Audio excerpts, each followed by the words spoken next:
Hi friends, நான் உங்கள் குமாரமலை. இப்போ வந்து நாங்கள் எங்கள் ஊர் கோயில் விசேஷத்துக்கு வந்திருக்கோம். கோலப்பட்டி நடக்குது. எப்படி இருக்குதுன்னு பாருங்கள் கோலத்தெல்லாம்.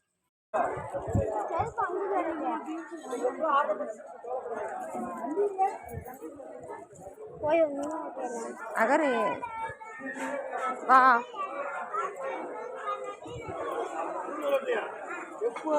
சப்பாத்தி சாப்பிட்டா வாடா.